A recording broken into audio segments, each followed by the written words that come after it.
Saudaraku yang dikasihi Tuhan, dalam sebuah kisah di dalam Yosua pasal yang ke-10 dicatat bahwa Yosua yang baru saja mengalahkan Yeriko dan peperangan di lembah Ai, lalu Tuhan membawa dia kepada peperangan berikutnya yang terjadi di dekat Gibeon, di mana Yosua di sana bertempur dengan orang-orang Amori yang semuanya bersepakat dan bersekutu. Tentu saja musuh mereka menjadi sedemikian kuat. Lalu apa yang terjadi pada waktu itu, saudaraku? Apakah Yosua, pasukan daripada Allah itu, kalah? Tidak, saudaraku. Di dalam Yosua pasal yang ke-10 ayat yang ke-11 dikatakan, sedang mereka melarikan diri di depan orang Israel, maksudnya musuh daripada bangsa Israel, dan baru di lereng Bet Horon, maka Tuhan melempari mereka dengan batu-batu besar dari langit sampai ke Azeka, sehingga mereka mati. Yang mati kena hujan batu itu ada lebih banyak dari yang dibunuh oleh orang Israel dengan pedang. Pada pertempuran itu yang terjadi adalah kolaborasi antara Allah dengan bangsa Israel. Dan ketika mereka berkolaborasi, apa yang terjadi?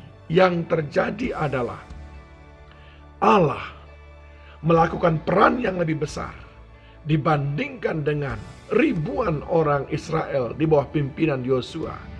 Dan Alkitab mencatat bahwa kemenangan mereka bukan semata-mata karena kekuatan daripada bangsa Israel, bukan karena pengalaman bangsa Israel, tetapi adalah karena peran Allah yang sedemikian dominan di dalam peperangan itu.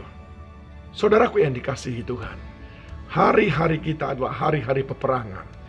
Hidup kita sama dengan apa yang dialami oleh bangsa Israel untuk mereka sampai di tanah Kanaan. Selalu akan ada hal-hal yang perlu kita taklukkan dalam hidup ini.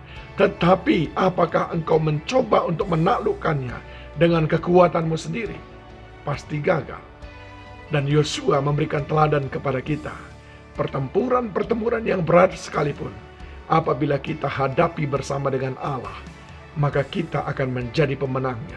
Saya teringat akan dua ayat yang Tuhan sampaikan kepada kita.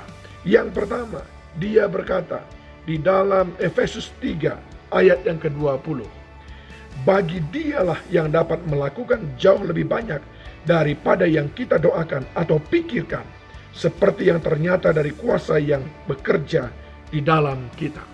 Allah melakukan lebih banyak daripada yang kita doakan. Catat baik-baik. Allah melakukan lebih banyak daripada yang kita doakan.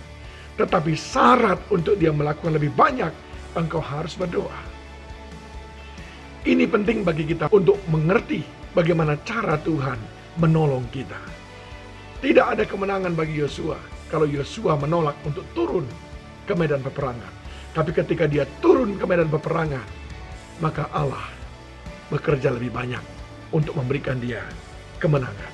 Allah bekerja lebih banyak daripada yang kita doakan. Yang kedua, saudaraku, dalam Amsal pasal yang ke-20, Amsal pasal 10 ayat 22, berkatalah Tuhan, berkat Tuhanlah yang menjadikan kaya, susah payah tidak akan menambahinya. Amsal 23 ayat 4, jangan bersusah payah untuk menjadi kaya, tinggalkan niatmu itu. Di dalam Amsal pasal yang ke-10 ayat 22 jelas dikatakan, engkau mungkin bekerja banyak, engkau mungkin berusaha banyak, tetapi sesungguhnya berkat Tuhan, karya Tuhan, pemberian Tuhan, peran Tuhan yang lebih besar menjadikanmu untuk kaya. Mari kita simpulkan, kita memang harus menghadapi peperangan kita, tetapi Tuhanlah yang mengambil porsi terbesar dalam peperangan kita. Kita memang harus bekerja untuk melanjutkan kehidupan kita, tetapi bukan kita semata yang membuat kita berhasil, tapi Tuhanlah yang membuat kita berhasil. Namun demikian, Tuhan tidak bekerja kalau dia tidak melihat mitranya yaitu engkau dan aku, bekerja.